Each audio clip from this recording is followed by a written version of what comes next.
네, 오늘은 본문의 말씀으로 마릴의 성전이라는 제목으로 말씀을 상고해 보도록 하겠습니다. 네, 이 땅 위에 수많은 종교가 있고 수많은 사람들이 하나님을 섬긴다고 지금 이 시간에도 교회들에서 예배가 드려지고 있습니다. 그런데 우리가 하나님을 믿는다는 것이 무엇을 의미하는지를 잘 모르고 교회를 다니고 절을 다니고 각자의 신앙을 가지고 있는 경우가 너무나 많습니다. 하나님을 믿는다는 것은 단지 하나님의 존재를 믿는다는 것이 아닙니다. 하나님, 즉 신의 존재를 믿는다는 것은 이 지구상에 수많은 종교가 신의 존재는 믿고 있죠. 그럼에도 불구하고 왜 종교의 모양은 각양각색인가요?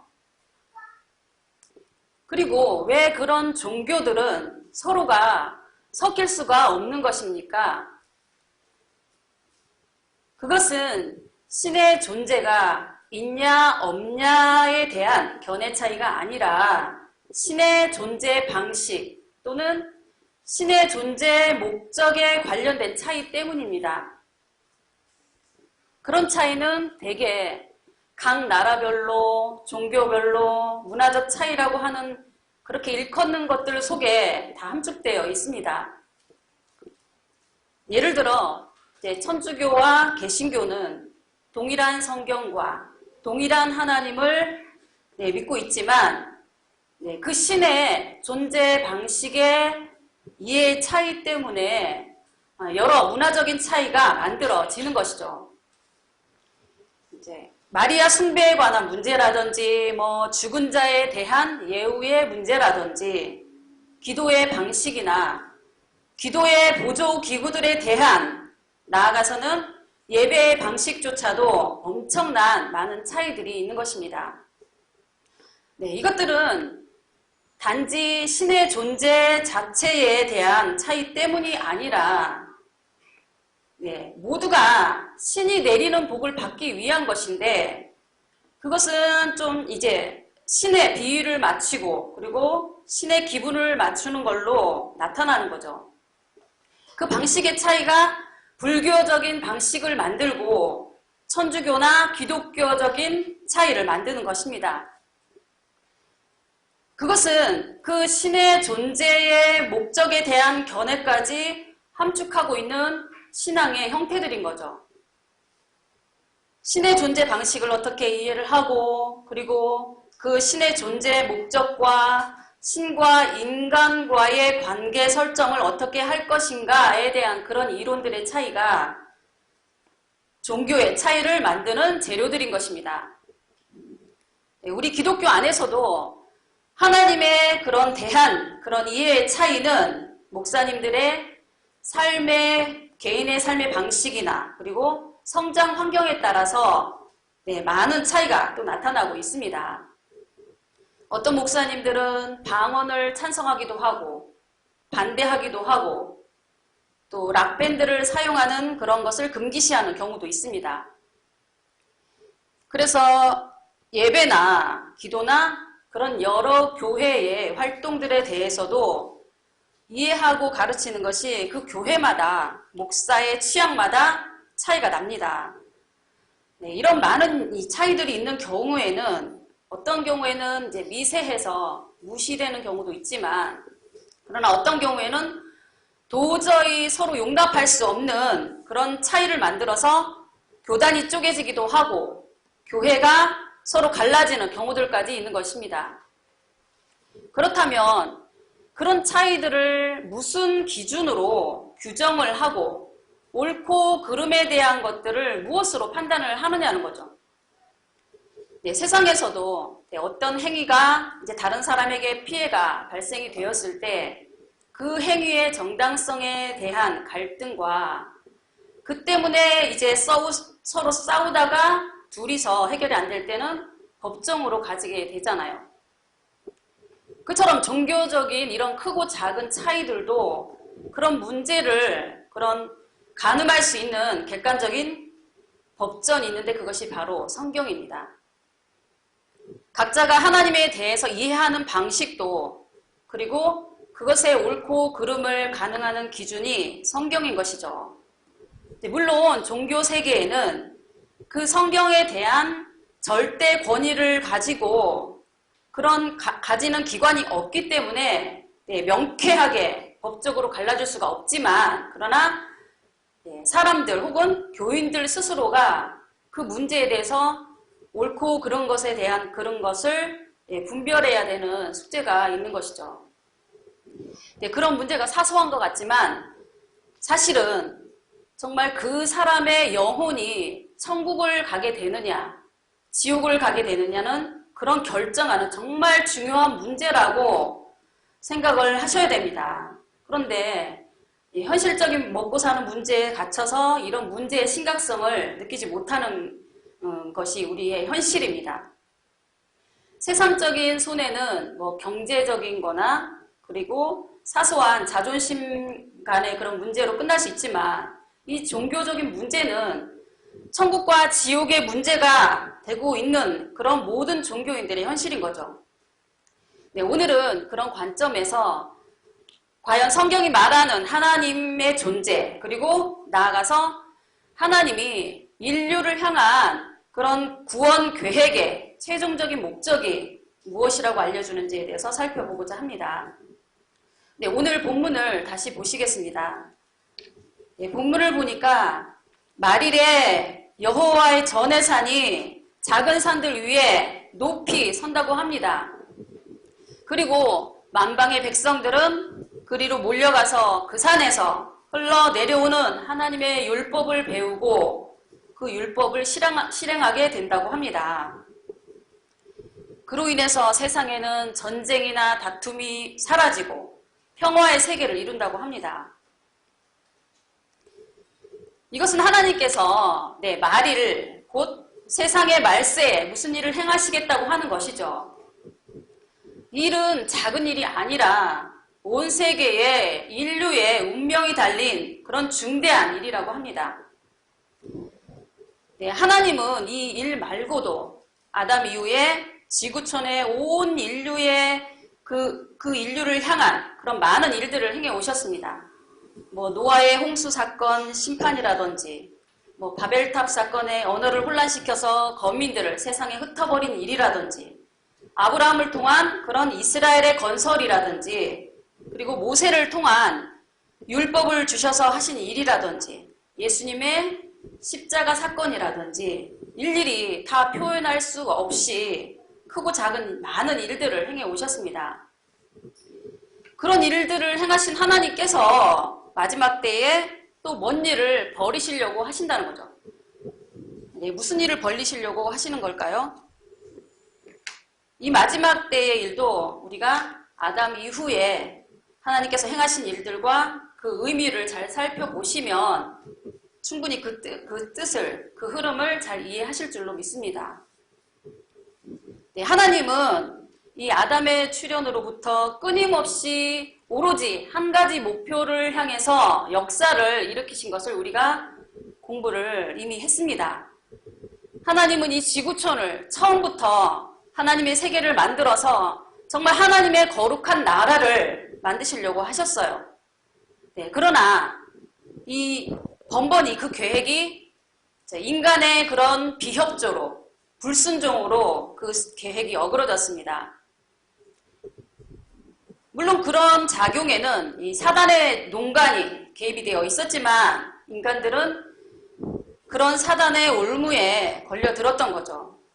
그런 깊은 사연들을 헤아리지 못하고 그리고 당장의 눈앞에 놓인 현실만 따라서 행동하다 보니까 사단의 올무에 걸려들 수밖에 없었던 거죠. 그렇게 사단의 농간에 걸려든 인간들은 단지 하나님을 떠나는 것으로 머물지 않고 그리고 그 사단의 계략에 따라서 점점 더 악한 모양으로 변질이 되어 갔습니다.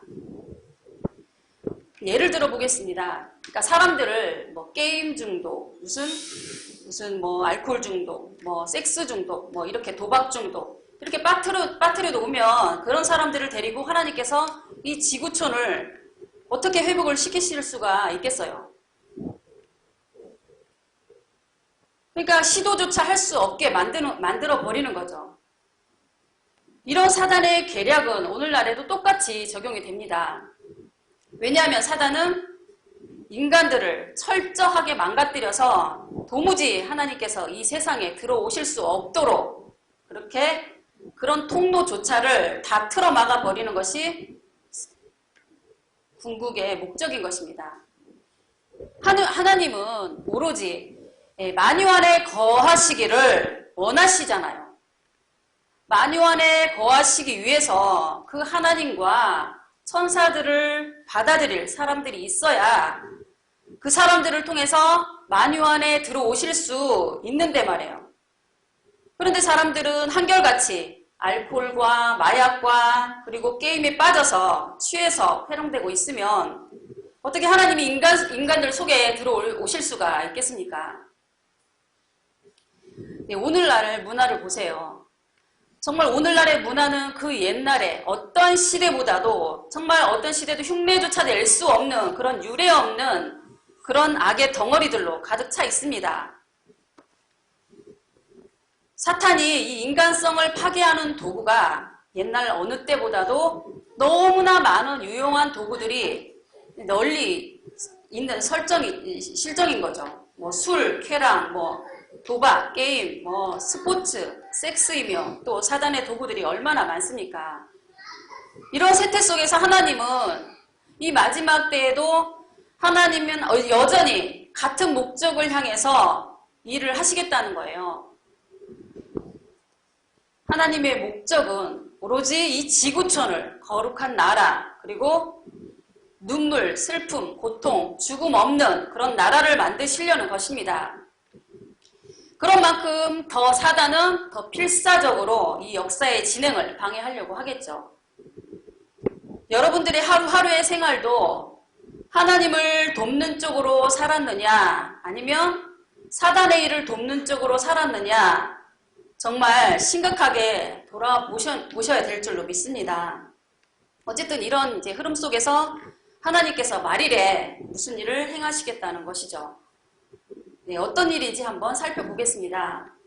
네, 말일에 하나님이 이제 하나님의 특별한 성전을 세워서 그 성전에서 흘러내리는 진리의 말씀으로 이 세상 모든 사람들을 진리로 교화시키겠다는 그 목적을 이루시겠다고 하나님이 계획을 이렇게 예언적으로 이사야를 통해서 알려주고 있는 것입니다.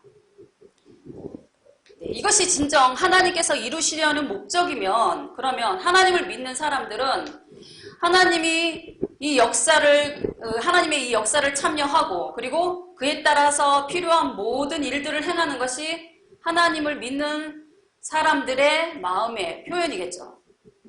하나님을 믿는다고 하면서 하나님의 존재 자체만을 믿고 하나님께서 하고자 하시는 일을 그 자체 일을 모르고 그냥 자기 건강이나 자기 가족의 또 자기 사업이나 그렇게 빌고 있고 하면 정말 하나님의 속만 태우는 신자가 되고 말 것입니다. 그래서 예수님은 마태 7장 21절에서 입으로만 주여 주여 하는 자는 구원을 받지 못한다고 말씀하시는 것입니다. 하나님께서 지금 무엇을 하고 계신지 그리고 그 속에 있는 나 자신은 어떻게 처신해야 하는지를 모르고 자기 이익만 챙긴다고 부산을 떨고 있다면 오히려 하나님 일에 걸그적거리는 사람이 되고 말 것입니다. 이제 하나님을 믿는다는 것이 이제 무엇인지 조금 감이 오시죠? 그러니 하나님을 정말 제대로 믿기 위해서는 하나님의 계획이 무엇인지 그리고 그 목적을 위해서 모인 사람들이 각기 어떻게 역할 분담을 하고 그리고 각자는 어떤 역할을 어떻게 수행할 것인지 잘 배워서 그에 맞게 처신을 해야 되겠죠. 그러려면 이런 모든 과정에서 이 지휘 체계들을 다 이해하고 그리고 그에 관련된 업무들까지도 정확하게 배우는 과정이 있어야 하겠죠. 노아 방주를 만드는데 뛰어와가지고 노아에게 작업 개요나 그리고 자기의 역할에 대해 교육을 받지도 않고 무작정 뛰어다니면 어떻게 되겠습니까? 그래서 제대로 하나님의 일을 도우려면 먼저 철저한 공부가 이루어져야 하는 것입니다. 그래서 오늘은 본문을 가지고 우리가 배우고 알고 준비해야 될 것이 어떤 것인지 공부해 보도록 하겠습니다. 그러면 이제 제일 먼저 말일에 하나님께서 세우시는 성전의 산이 어떤 것인지 알아야 되죠. 성경에서는 산이 성전을 의미한다는 것은 우리가 이미 배웠습니다. 그 정도는 이제 우리가 다 알고 있는 걸로 알고 넘어가도록 하겠습니다. 그러면 이 말일에 세우시는 이 하나님의 성전을 먼저 찾아야 되죠. 지금이 그 성전이 세워질 때가 되었는지, 지금이 그때라고 한다면 그럼 이 세상에 이렇게 많은 교회가 있는데 그 성전들 중에 어느 성전이 하나님께서 특별히 세우신 성전인지 어떻게 구분을 하냐는 것이죠. 그리고 그런 성전을 찾았을 때는 그럼 그 성전에 모여서 무엇을 어떻게 해야 하는지 이런 걸 배워야 하겠죠. 기타 자세하게 이야기할 것들이 너무 많지만 그런 것들은 차츰 말씀을 나누기로 하고 오늘은 이런 문제부터 먼저 살펴보겠습니다. 우선 말일에 하나님께서 세우시는 성전이 어떻게 나타나는지를 살펴보겠습니다. 본문을 보면 하나님께서 세우시는 말일의 성전은 작은 산들 위에 가장 꼭대기에 세운다고 합니다. 그러면 그 성전이 있기 전에 이미 수많은 성전들 그리고 교회들이 있었던 거죠. 세상에 이미 있어온 성전들, 교회들은 어떤 것들인가요? 그런 종류는 이 지구촌 전체를 보면 정말 수를 다 셀 수 없을 만큼 많은 종파의 교회들인 것입니다. 우리나라만 해도 얼마나 많은 종파의 교회들이 있습니까? 5만 3천여 개 공식적으로 그렇게 말들을 하고 있습니다. 그러나 그런 교회들은 이 말일에 세워진 교회도 아닐 뿐더러 이 마지막 때에 하나님께서 특별히 세운 교회도 아닌 거죠. 그러니 그런 많은 교회들 속에서 이 마지막 때의 교회를 찾는 것이 얼마나 어렵겠습니까? 만약 이 말일의 교회가 노아의 방주 같은 교회라고 한다면은 이 방주를 타지 못하는 사람들은 어떻게 돼요? 홍수에 떠밀려 다 죽음을 맞이하게 되는 거죠. 그러니 세상의 모든 교인들이 이 성경을 알았다면 이제 이 마지막 성전을 찾는다고 이제 야단법석이 나겠죠. 근데 이런 성경을 모르고 있으니까 모든 교인들이 쥐 죽은 듯이 지금 섬기는 교회에서 하나님을 묵묵히 믿고 있는 것입니다. 그러니까 이런 말씀은 목사님께서 가르치시기가 겁이 나겠죠. 그쵸? 만약에 이걸 가르쳤는데 이걸 배운 교인들이 이 마지막 성전을 찾는다고 다 다른 데로 가버리면 어떻게 되나요?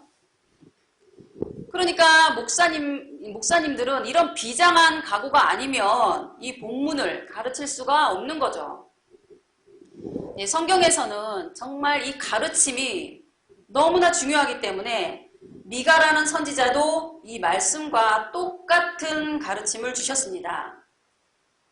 미가서 4장 1절을 보시면 본문과 똑같은 기록이 그대로 있는 것이에요.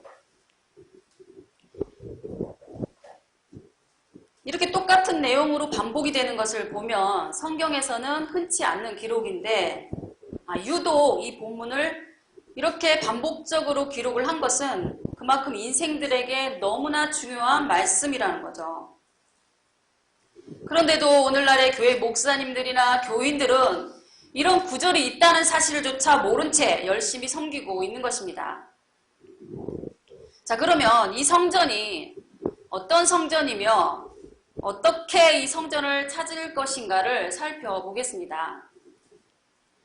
우선 이렇게 중요한 말씀이라면 이 본문 외에도 다른 곳에도 많이 언급을 해놨죠.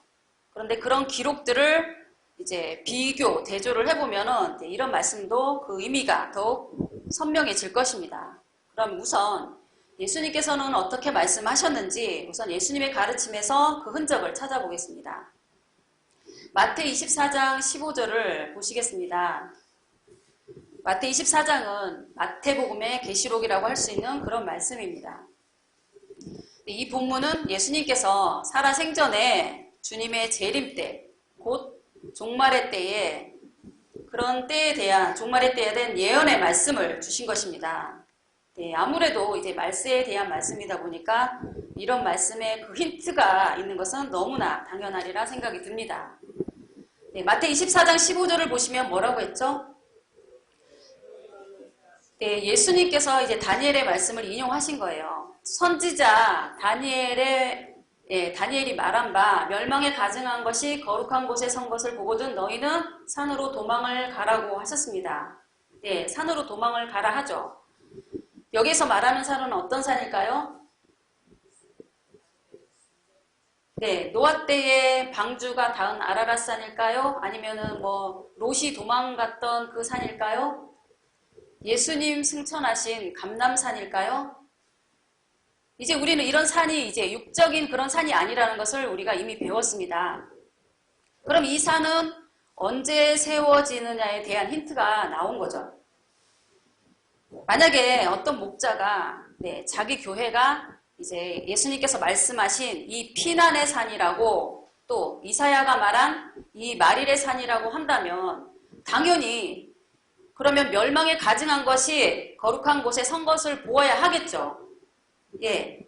그리고 그걸 봤다면 그것을 증거할 수 있어야 되겠죠.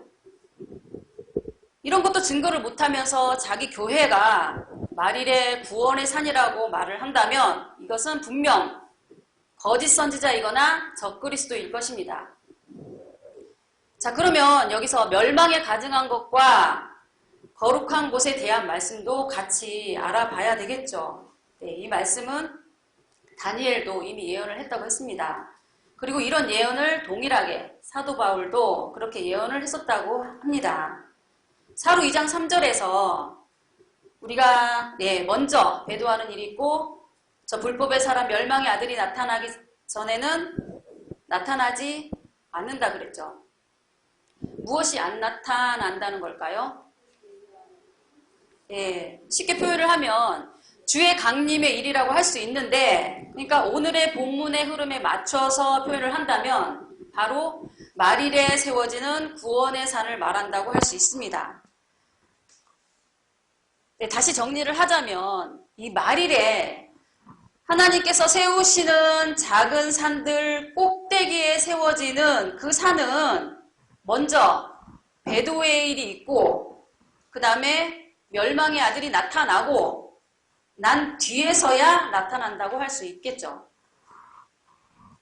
이렇게 성경적으로 정확한 지점이 표현되고 있습니다.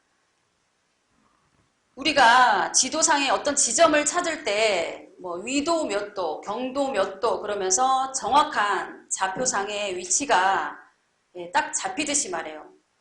그러니까 우리가 성경을 공부하고 연구를 하는 목적도 이런 예언의 성취의 사건을 정확하게 찾기 위해 좌표를 읽어가듯이 성경을 읽어가기 위한 능력을 기르는 것입니다. 그리고 이런 마지막 때에 관한 힌트들이 종합적으로 종합적으로 정리되어 나타나는 곳이 바로 요한계시록입니다. 왜냐하면 요한계시록은 이 성경 66권 전체에 흩어져 있던 모든 마지막 때에 대한 기록들을 총정리해 놓은 책이기 때문이에요. 그렇기 때문에 종말론을 공부하면서 이 요한계시록을 뺀다는 것은 콩도 없이 매주를 쓰는 일과 같다고 하겠습니다. 이러한 구도를 계시록의 입장에다가 대입을 해보겠습니다. 먼저 배도의 일은 재림의 노정 안에서 첫 단계에 해당하는 거죠. 그래서 계시록 2장 3장에서 나타나는 7별과 7금초대가 여기에 해당한다고 할 수 있겠습니까? 할 수 있겠습니다. 그러니까 2장 3장의 7교회 편지 내용을 보니까 칭찬받는 교회는 거의 없고 대부분이 책망과 경고를 받고 있는 모습들로 나타나고 있는 것이죠. 아직 이 계시록을 듣지 못한 분들은 지금 유튜브에 올리고 있으니까 잘 참조하셔서 빨리 공부를 하시기를 바라겠습니다. 그래서 이 7교회 사자들에게 회개를 하지 않으면 촛대를 옮기겠다, 내 입에 검으로 치겠다, 미직지근하면 토하여 버리겠다, 이렇게 책망을 하는 겁니다. 그런 교회들이 결국은 모두가 다 배도하여 아담처럼 하나님의 동산에서 모두가 추방을 당하는 비운을 맞게 되는 것입니다. 이것이 재림의 첫 단계에 해당하는 배도의 일에 해당하는 거죠. 자, 배도의 일이 있고 그 다음에 무슨 일이 생긴다고 했나요? 네, 멸망의 아들이 나타난다고 했죠. 그러면 그 다음으로 멸망의 아들에 대한 기록을 살펴보겠습니다. 마태복음 24장 15절에서는 이 멸망에 가증한 것이라고 한 그 멸망의 아들이 계시록에서는 계시록 17장 2절에서 3절을 보시면 음녀라는 무시무시한 여자가 타고 있는 7머리 10뿔의 짐승이라고 할 수 있겠습니다. 네, 그놈은 사루 2장 4절에서 하나님의 성전에 앉아 자기를 보여서 하나님이라고 사칭하며 온갖 하나님에 대한 모독의 행위를 자행하는 존재로 설명을 하고 있습니다.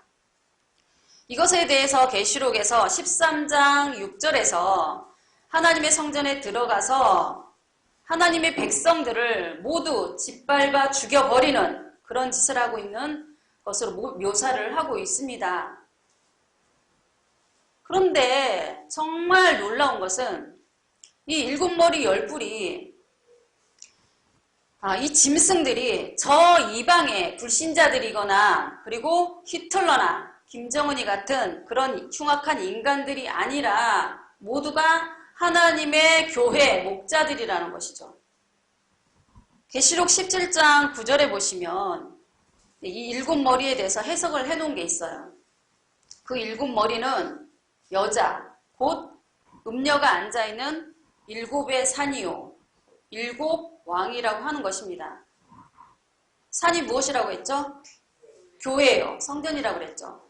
그러면 그 산의 왕은 누가 될까요? 네, 각 나라의 대통령이나 뭐 총리들인가요? 아니죠. 이 산의 왕들은 바로 교회의 목자들이라는 것입니다. 이를 예수님 때로 비유를 하자면은 예수님을 이제 하나님의 아들, 이 예수님을 가장 미워하고 가장 냉정하게 죽이려 한 무리들은 바로 로마의 황제나 빌라도나 헤롯 같은 정치인들이 아니라 그 당시에 가장 하나님을 열심히 잘 섬기고 있다고 자부한 유대인들이요 종교 지도자들이었던 것입니다. 마찬가지로 오늘날의 이 마지막 재림 예수님의 행적에 대해서 가장 걸림돌 역할을 하는 존재들은 이방의 무신론자들이 아니라 가장 하나님을 정말 잘 섬기고 있다는 그런 유대인들 종교 지도자들이 있었던 것처럼 재림 때도 마찬가지로 종교 지도자들이 기득권층들이 걸림돌이 되겠죠. 네, 재림의 역사가 어디서 나타났다고 하면 생각을 해보세요. 불신자들은 별로 신경을 쓰지 않아요. 그런데 그러나 보세요. 이렇게 우리나라에 수많은 이단들이 득실거려도 정치권에 그 누가 이런 일에 팔을 걷어붙이고 뭐 방어하려고 노력하는 사람들이 있습니까? 불신자들이나 정치인들은 종교적인 갈등에 결코 나서려고 하지 않습니다. 우리가 전에 유병헌 사태 겪어보셨죠? 검찰들이 이 유병헌이 하나를 잡지 못해가지고 몇 달 동안 그렇게 실랑이 하면서 온 나라를 난장판으로 만들어 놓았습니다. 네, 오늘날도 이 예수님의 재림의 역사가 어디서 나타난다고 한다면은 정말 그곳에 정말 그들이 가장 저돌적이고 가장 적극적으로 방해할 무리들은 지금 바로 기독교 세력들이 될 것이 뻔한 것입니다. 이렇게 성경을 모르면 어느 장단에 춤을 추는지 모르게 되고 그러다 보면 정말 열심히 실컷 열심히 한다고 하는 것이 예수님을 십자가에 못 박아 죽여버리는 그런 뒷바라지하는 결과를 낳게 되는 것입니다. 그러니 이 7머리와 10뿔의 그 멸망의 아들의 정체를 유념하고 지켜보아야 하겠습니다. 자, 이런 말씀을 토대로 다시 이제 본문의 말씀을 살펴보겠습니다. 거기 보니까 말일에 여호와의 성전이 작은 산들 위에 굳게 서게 될 것이라는 그 성전을 그럼 우리 현실 속에서 어떻게 찾을 것인지 다시 한번 정리해 보겠습니다. 네, 이 성전을 구별하기 위해서는 먼저 지금 이 세상에 존재하고 있는 교회들의 성분을 구분할 수 있어야 분별이 되겠죠. 네, 이제 성분 조사 들어갑니다. 지금 세상에 있는 교회들을 크게 4종류의 교회로 나눌 수가 있습니다.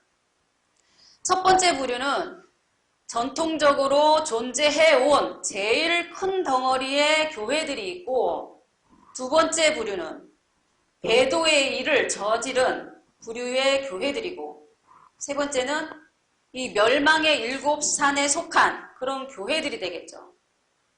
그리고 마지막 4번째는 하나님께서 세우시는 이 마지막 산 꼭대기에 세우는 교회가 있습니다.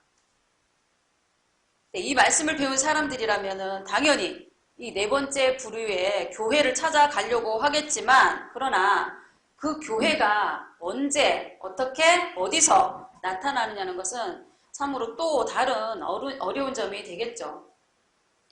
그러나 아무리 어렵고 복잡한 문제가 있더라도 이 진리의 말씀을 들을 수 있는 귀만 열어놓으면 하나님께서 성령으로 인도하셔서 참된 구원의 역사를 만나게 하실 것입니다. 네, 그 다음에 말일에 세우는 이 하나님의 성전에만 있는 징표가 있는데, 그 징표를 통해서 하나님 그 성전을 분별할 수 있는 방법이 있습니다. 그것이 무엇이냐면 이사야의 본문을 보면 그 산에서는 세상에서 맛보지 못한 최고의 진리의 말씀이 흘러나온다는 거죠. 그래서 그 말씀의 진미를 맛본 사람들이 입소문을 내서 주변에 있는 모든 사람들에게 알려서 작은 산들에 있는 사람들을 모아 이 높은 산으로 다 나아오게 한다는 것입니다. 네, 본문이 뭐라고 돼 있어요? 많은 백성이 가면서 이르기를 오라, 우리가 여호와의 산에 오르며 야곱의 하나님의 전에 이르자. 그가 그의 길을 우리에게 가르치실 것이라. 우리가 그 길로 행하리라 하리니 율법이 시온에서 나올 것이며 여호와의 말씀이 예루살렘에서 나올 것임이니라. 그렇게 기록하고 있습니다.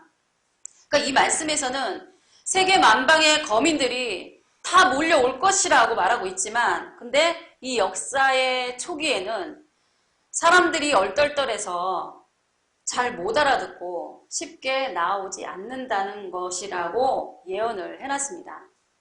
그러니까 뭐든지 아무리 정말 좋은 것도 처음에는 잘 못 알아보잖아요. 하나님께서 예언을 이렇게 너무나도 세세하게 해놨습니다. 그러다가 서서히 말씀이 퍼져나가면서 급속도로 사람들이 몰려들 것이라고 기록을 해놨습니다. 네, 같이 한번 살펴보시면 스가랴 8장 20절 보시면 네, 거기 보니까 만군의 여호와가 이렇게 말하노라. 다시 여러 백성과 많은 성읍의 주민이 올 것이라.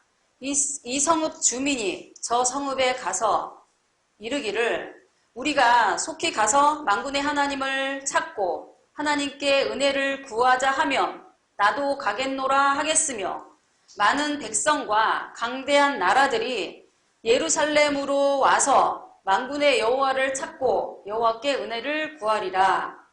만군의 여호와가 이같이 말하노라. 그날에는 말이 다른 이방 백성 10명이 유다 사람 하나의 옷자락을 잡을 것이라. 곧 잡고 말하기를 하나님이 너희와 함께 하심을 들었나니 우리도 너희와 함께 가려 하노라 할 것이라고 합니다. 처음부터 사람들이 너무 많이 오면 재미가 없겠죠. 네. 처음에는 될 듯 말 듯 하면서 긴장감 있게 진행이 되어야 스릴이 있지 않겠습니까? 나중에 10명씩 바지 가랑이를 잡고 나도 끼워달라고 매달릴 때를 생각해서 바지도 튼튼한 걸로 잘 맞춰 입고 있어야 하겠습니다. 바지가 다 찢어져서 나중에 체면 구기게 되면은 안 되잖아요. 그래서 미리미리 단도리를 하시기를 바랍니다. 네, 말일에 세워지는 이 산을 일컬어서 시온이라고 하고 예루살렘이라고 합니다.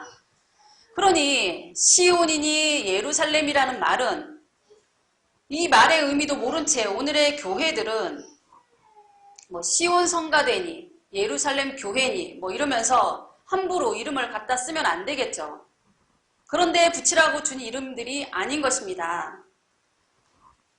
시편 133편을 보시면 시온이 어떤 곳인지 9절에 나와 있습니다. 시편 133편을 보니까 시온이 어떤 곳인지 보라, 형제가 연합하여 동거함이 어찌 그리고 선하고 아름다운고 머리에 있는 보배로운 기름이 수염 곧 아론의 수염에 흘러서 그의 옷깃에 내림 같고 혈문의 이슬이 시온의 산들에 내림 같도다. 거기서 여호와께서 복을 명하셨나니 곧 영생이로다. 네, 이 말씀 우리가 많이 들어본 말씀이죠. 시온에 모인 사람들이 진정한 영원한 형제들입니다. 그리고 그곳에서만이 영생의 복을 명하신다고 합니다. 그러니 이 시온이라는 말은 얼마나 중요합니까? 예루살렘은 또 뭐라고 하는지 볼까요? 스가랴 8장 3절에 보니까 여호와가 이같이 말하노라 내가 시온에 돌아와 예루살렘 가운데 거하리니 예루살렘은 진리의 성읍이라 일컫겠고 만군의 여호와의 산은 성산이라 일컫게 되리라고 합니다. 네, 여기 성산 나왔네요. 예수님께서 다시 오시는 장소를 시온이라고 하고 예루살렘이라고 합니다. 그러면 이 말씀 속에 예수님의 재림이 이루어지는 장소가 알려진 것이죠. 예. 근데 아무리 알려주면 뭐 합니까? 예, 사람들이 무시하고 알려고 하지 않잖아요. 예루살렘은 또 뭐라고 했습니까? 진리의 성읍이라고 했습니다. 진리를 갖춘 동네, 진리를 무장한 동네를 곧 예루살렘이라고 표현을 하고 있는 것입니다. 네, 그런 예루살렘이 저기 계시록 21장에 보니까 어린 양의 아내 모습을 하고 하늘에서 내려온다고까지 말해놓고 있는 것입니다. 그래, 성경에 이런 한마디 한마디는 그냥 쓸데없이 우발적으로 쓰는 용어들이 없는 것입니다. 이 말일에 세워지는 하나님의 성전으로 만방으로부터 사람들이 다 몰려옵니다. 그러면 그 다음에는 무슨 일이 벌어질까요? 그곳에서는 제일 먼저 철저한 성경 교육이 이루어집니다. 왜냐하면 진리를 행하는 의로운 나라를 만드시려는 것이기 때문이죠. 단지 도덕적으로 좀 착한 사람을 만드는 것이 아니라 하나님의 말씀으로 무장하고 그리고 그 말씀을 그대로 실천하는 그런 사람들로 만드는 것입니다. 노아 방주를 만드는데 착하면 뭐합니까? 네, 차라리 노아의 방주를 만드는데 도움되는 기술이나 실력을 갖춘 사람이 필요한 거죠. 그러니 먼저 철저한 성경 공부를 통해서 필요한 일꾼이 되어야 하겠습니다.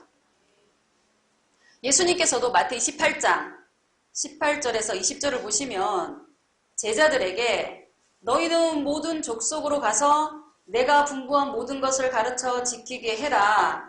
그래서 온전한 제자로 만들어라 하고 지시하신 것이죠.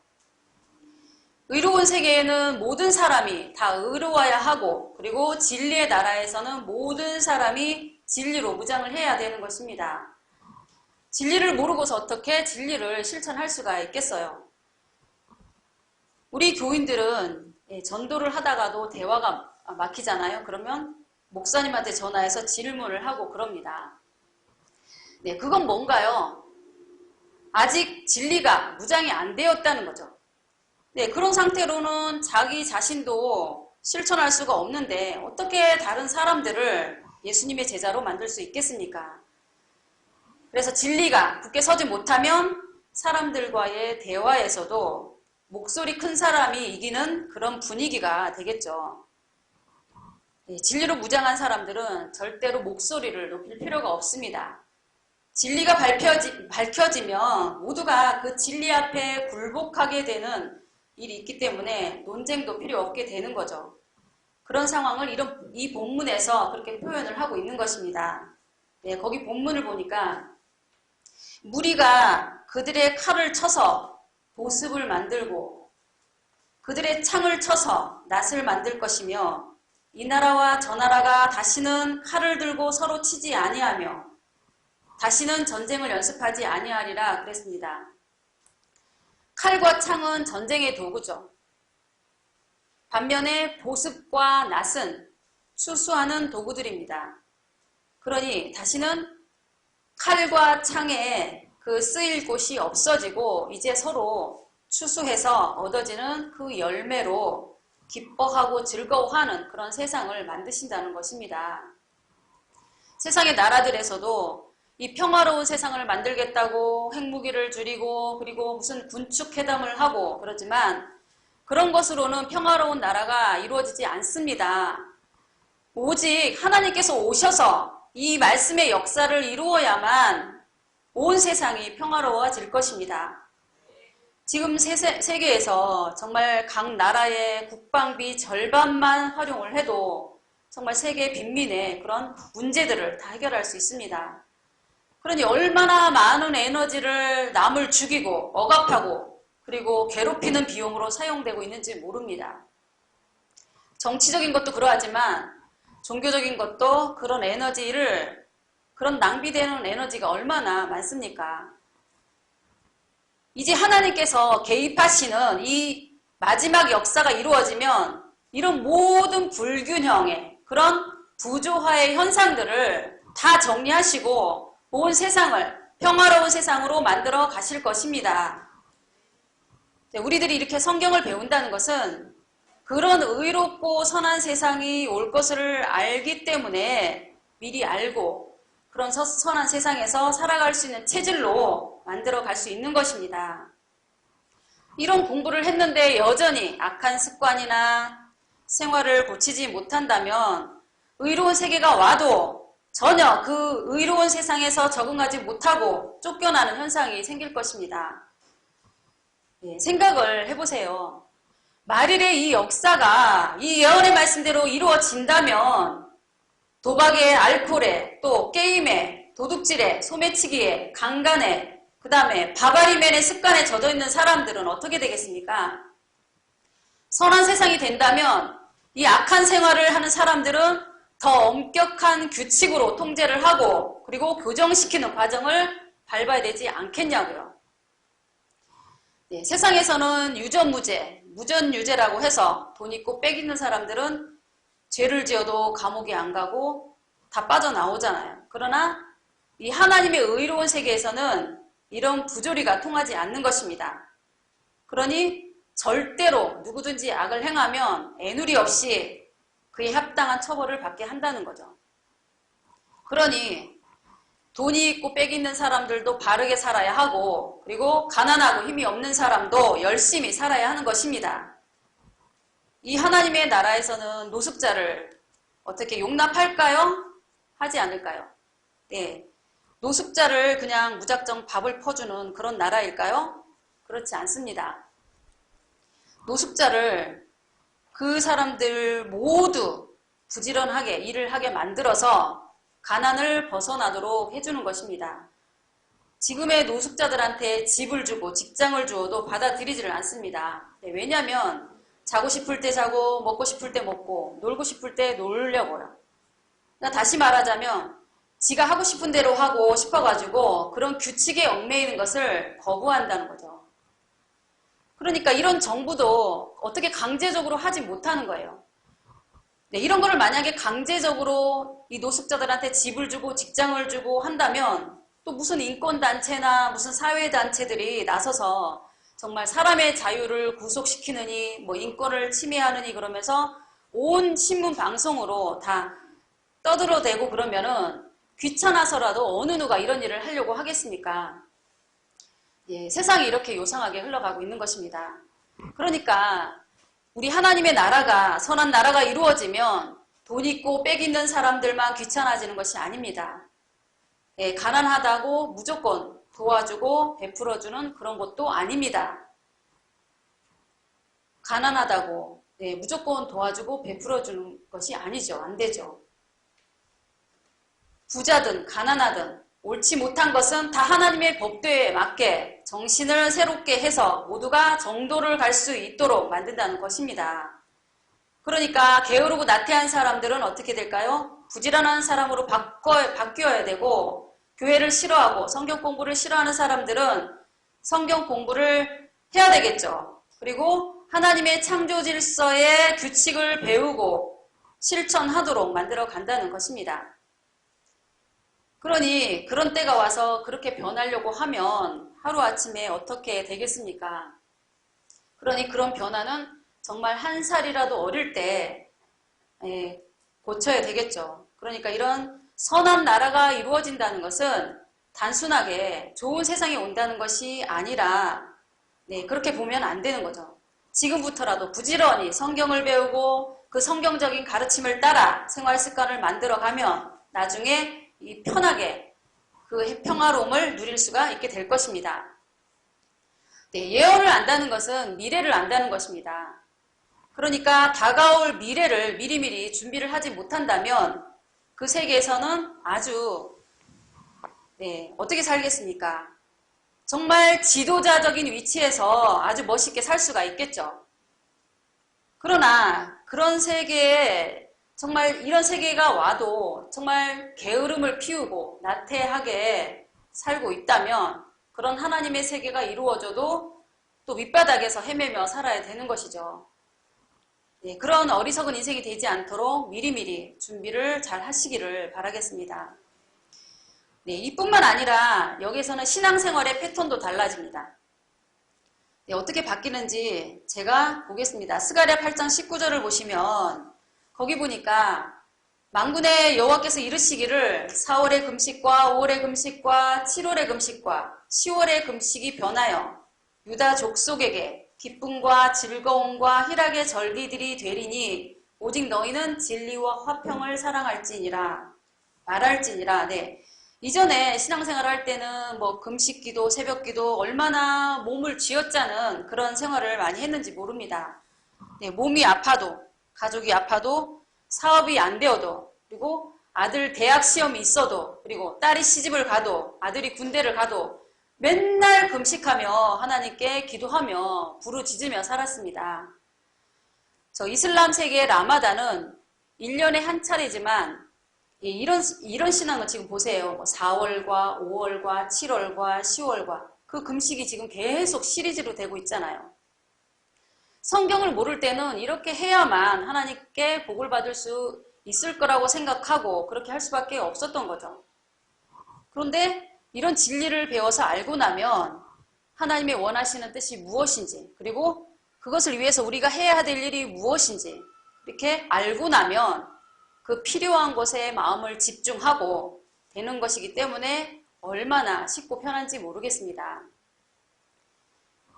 자전거 배울 때 처음에 얼마나 힘이 듭니까? 이래도 넘어지고 저래도 넘어지고 이제 손은 손대로 다리는 다리대로 얼마나 온 힘을 다 줘도 계속 넘어지기만 하잖아요. 근데 운전을 다 배우고 나면 이래도 좋고 저래도 좋고 그냥 즐기기만 하면 되잖아요.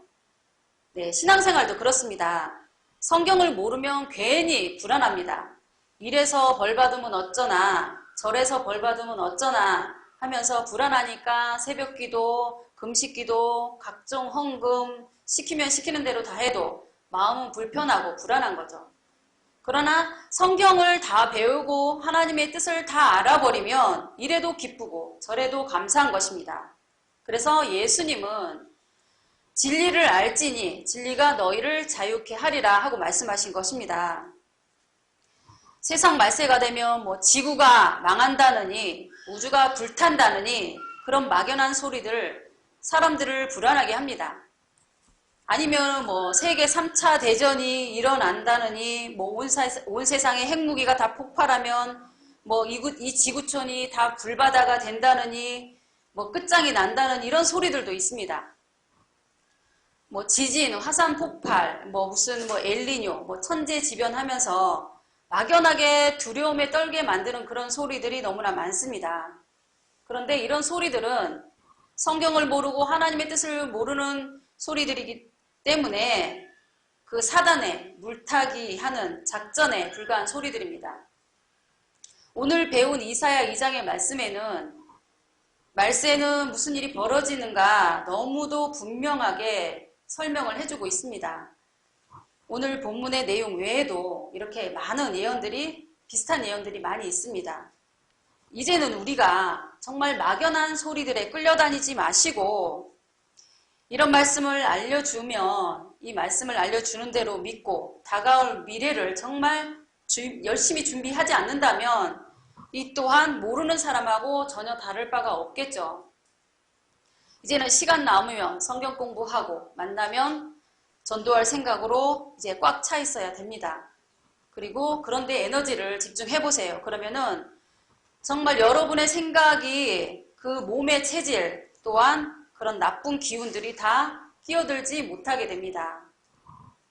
맨날 정말 돈 그리고 TV나 보고 멍하게 있고 잡담이나 그렇게 늘어놓고 아무 계획성도 없이 그렇게 살면 정말 여러분의 정신은 이미 흐트러져 있는 것이고 그리고 여러분의 몸에도 질병이 찾아오고 그리고 몸도 늙어가기 시작하는 것입니다. 경기도 저 북쪽 지역에 가보면은 사슴 농장들이 많이 있습니다. 이강철 집사님 엄청 좋아하시죠. 네, 그곳에는 여유가 있는 사람들이 자주 들러 그 사슴의 피도 마시고 몸보신도 합니다. 그런 농장에 이제 사슴들이 이제 우리 안에서 수십 마리가 모여서 무리를 이루고 삽니다. 네, 근데 그 무리들 가운데는 항상 대장이 있죠. 그 대장은 그러니까 항상 노는 이 위치도 제일 높은 곳에 아래 이제 모든 사슴들이 노는 그 한눈에 다 보일 수 있도록 제일 높은 곳에 그런 곳에 자리를 딱 잡고 폼을 잡고 있죠.